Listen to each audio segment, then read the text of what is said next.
Welcome to Zwolle Station, located in Overijssel province in the Netherlands. The station was designed by Nicolas Kamperdijk and built by the Rijkswaterstaat in 1866.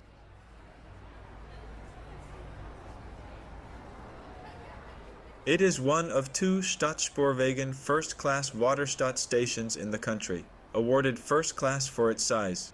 In 2023, the station served over 44,000 passengers. Looks like a route map is missing.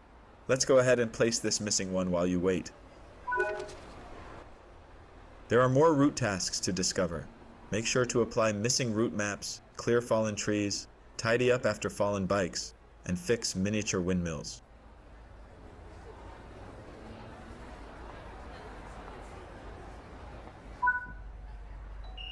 Take a seat. The train is just about to leave.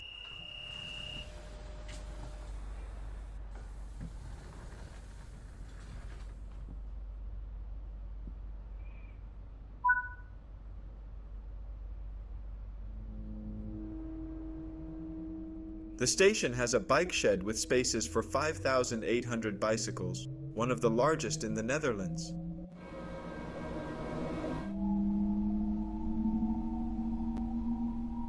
Between 2010 and 2015, the station was rebuilt to cope with the increased passenger numbers expected, due to the new Hanselijn line between Lelystad and Zwolle.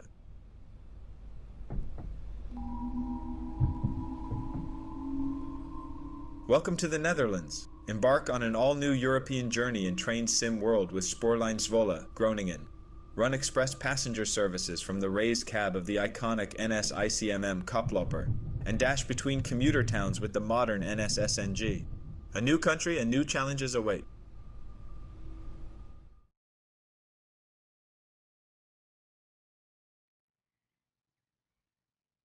In this training module, you'll be learning to drive the NS Intercity Material ICM, Electric Multiple Unit. Prototypes of the ICM were built and tested in 1976 to 77, with the first train sets coming into service in 1977. It has become an iconic train for NS, servicing many intercity services to this day. Multiple subseries of the train have existed throughout its lifetime, going through multiple iterations of modernization. Working for over 40 years, this makes it one of the oldest train types, still in active passenger service, in the NS fleet. The unique design of the ICM has their cabs located on the roof, which initially allowed through gangways between coupled sets. Refurbishments of the sets between 2006 and 2011 removed these gangways as they were deemed unreliable. The ICM received the nickname Koploper because it had what's called a walk-through head, though after modernization, this walk-through was removed. Insert the master key.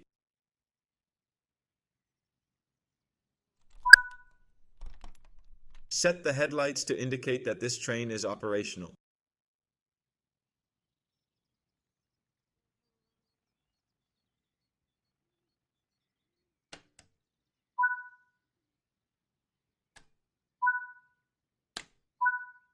You will need to set the main mode selector. This cycles the train through 4 different modes: driving, parking, off, and cleaning.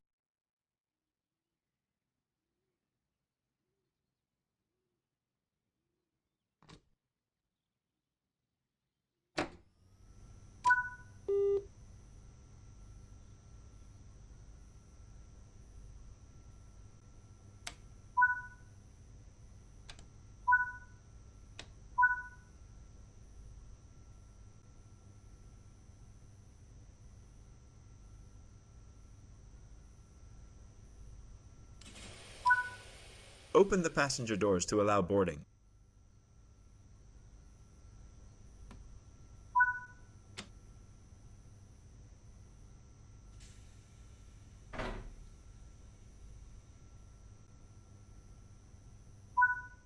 Close the doors before departure.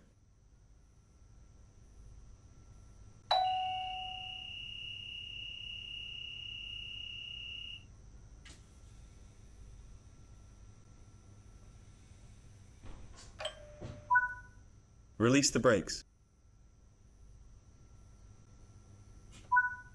Set the reverser to forward. This controls the direction of travel.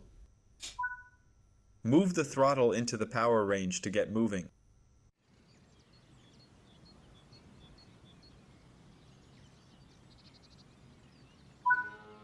With a designed top speed of 180 km per hour, this train runs service speeds limited to 140 km per hour.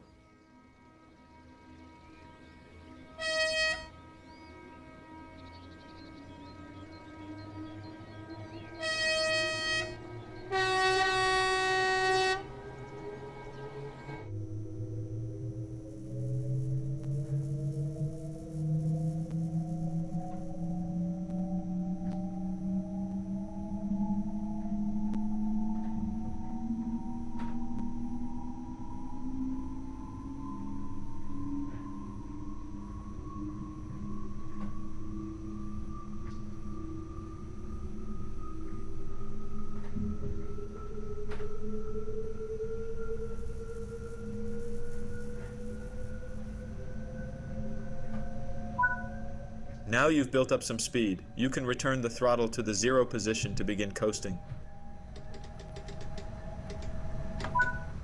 On level grades, you can coast to maintain your speed, reducing energy consumption and stress on the motors. When coasting, always remain vigilant of the gradient, as changes could cause the train to speed up or slow down. Keeping to speed limits is important. If you begin overspeeding, apply a small amount of braking force by moving the train brake into the braking range.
You are approaching the station.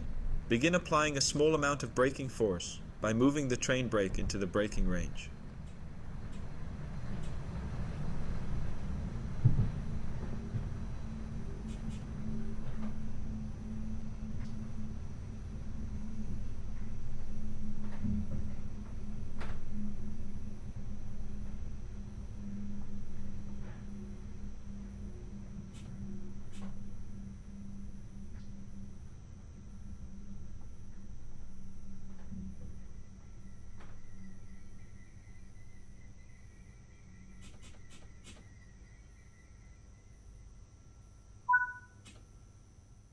Nice job.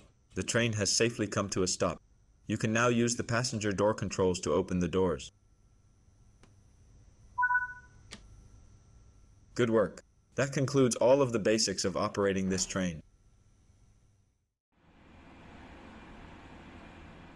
In this training module, you'll be learning to drive the SNG3, also known as the CAF Sprinter New Generation 3-car EMU. The Sprinter New Generation train sets are part of the CAF Civity family of regional passenger trains. The SNG was acquired to replace the older SGM units and the push-pull loco-hauled services, the plan being to provide growth of the number of passengers on the rail network. Set the master key to on.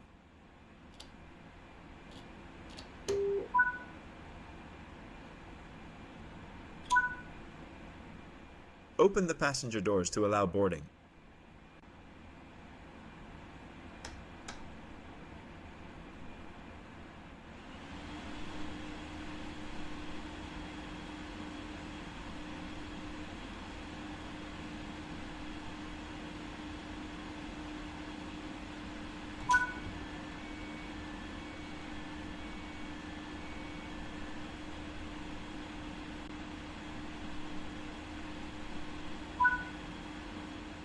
Close the doors before departure.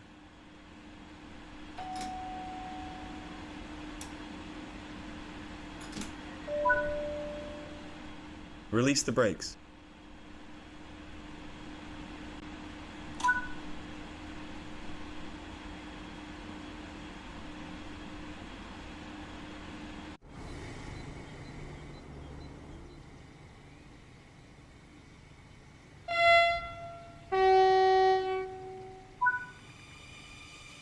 With a top speed of 160 kilometers per hour and acceleration of 1.3 meters per second squared, it's a modestly fast regional sprinter train.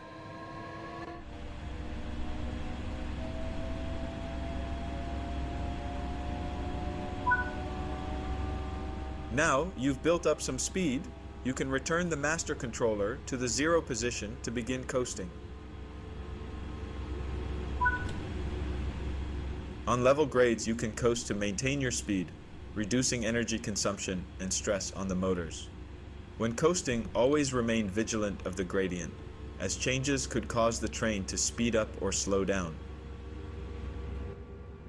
Keeping to speed limits is important. If you begin overspeeding, apply a small amount of braking force by moving the train brake into the braking range.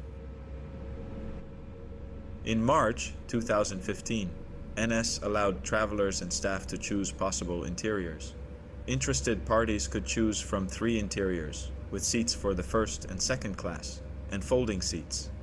The results have been an important factor in the interior choices of the new Sprinters.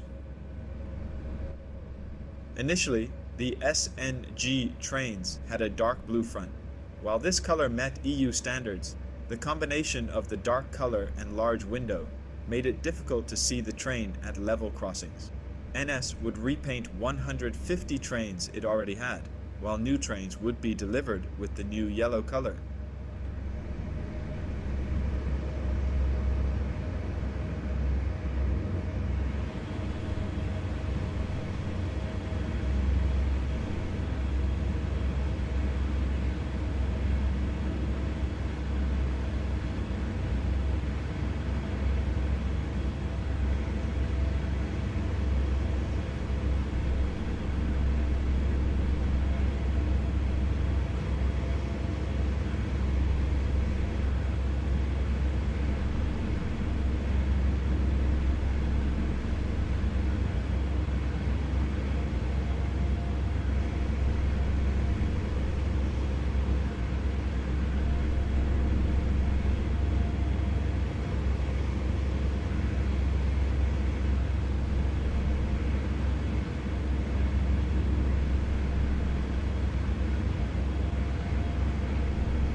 You are approaching the station. Begin applying a small amount of braking force by moving the train brake into the braking range.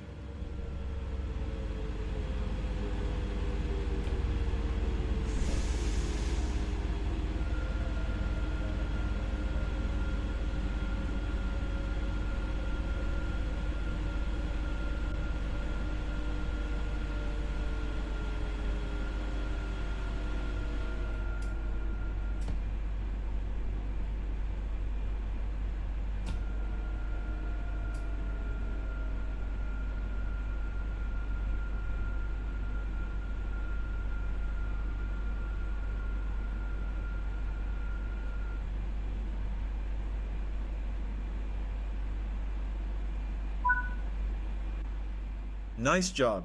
The train has safely come to a stop. You can now open the doors.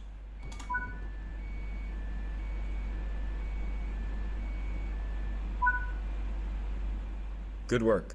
That concludes all of the basics of operating this train.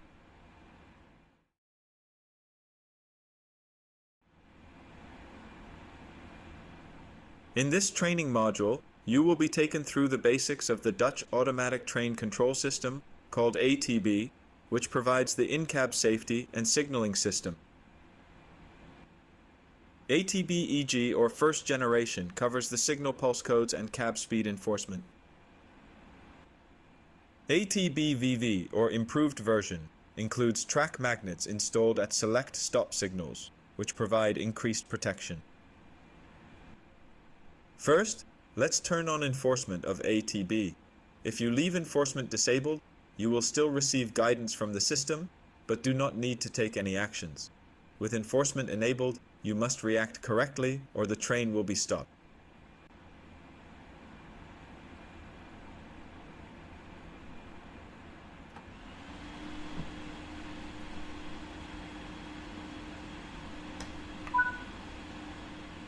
The ATB system consists of two parts, one within the track and signal infrastructure to generate pulse codes, the other on board the train to interpret and enforce speed restrictions.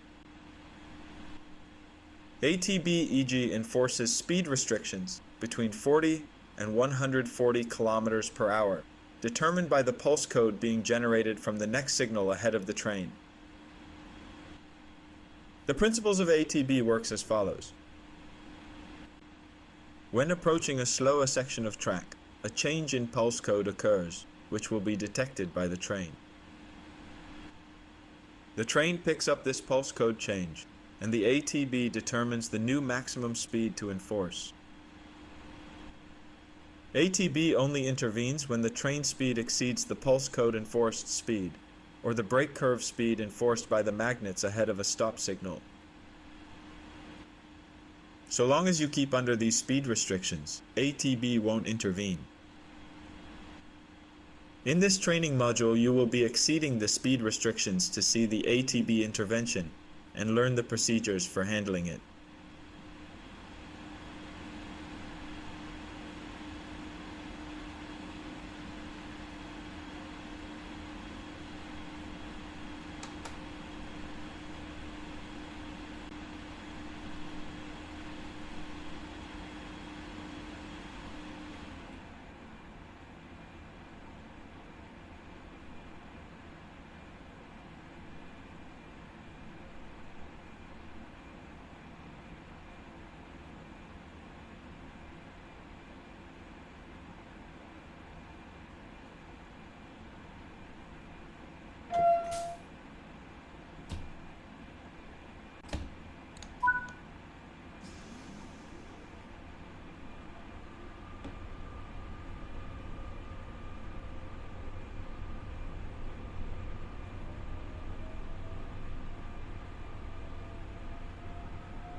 When a speed restriction is exceeded, an alarm will sound to warn the driver. The driver has a few seconds to apply the brake to safely reduce the speed of the train. Accelerate the train now and exceed the speed limit. When the alarm sounds, apply braking until the train speed has reduced below the current restriction.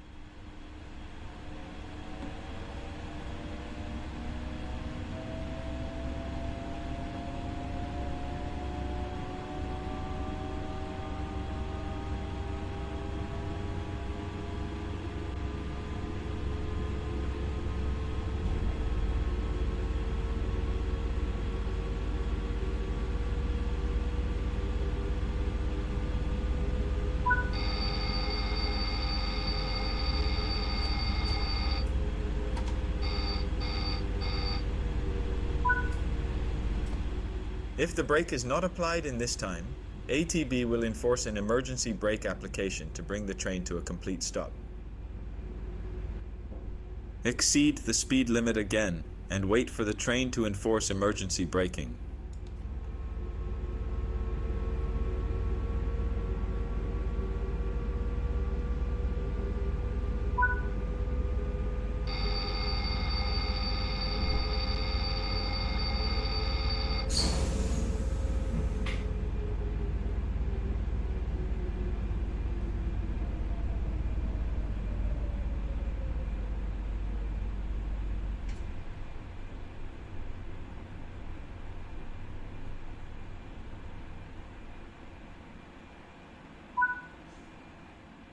In a situation where you need to recover from an ATB-enforced emergency braking, the following steps are the required recovery procedure.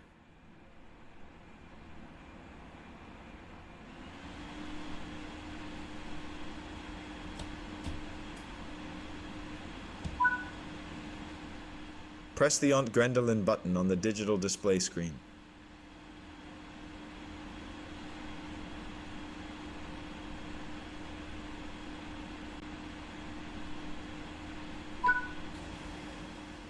Set the master controller back to the 0 position.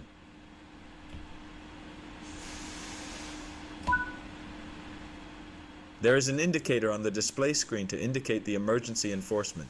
The indicator will turn off after the recovery steps have been performed.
You will now experience an ATBVV enforced brake curve.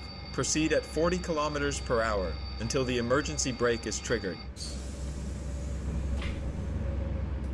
When approaching a signal equipped with the ATBVV magnets, you must be prepared to stop the train. ATBVV magnets will enforce a brake curve over the existing pulse code restriction, which is intended to stop the train before passing the signal. These ATBVV magnets are installed at 120, 30, and 3 meters in front of select signals, but will only enforce a braking curve when the signal displays a stop aspect.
Perform the emergency brake recovery procedure as previously demonstrated.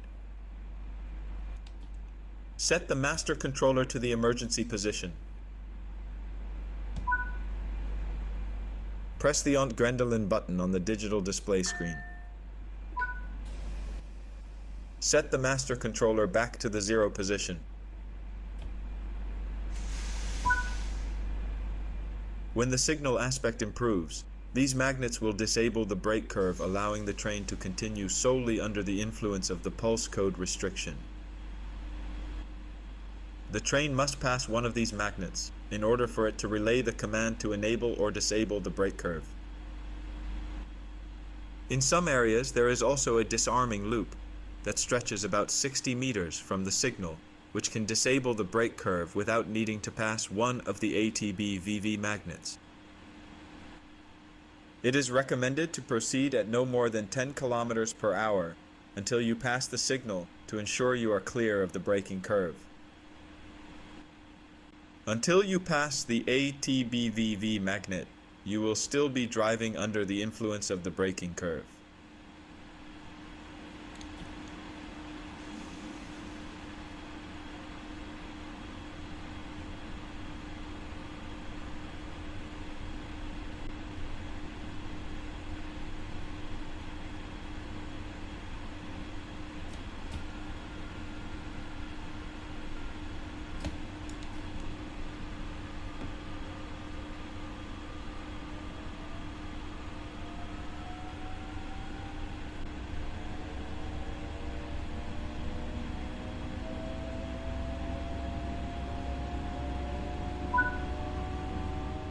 That covers the basics of the ATB safety systems. You can always replay this training module if you need a refresher on these topics.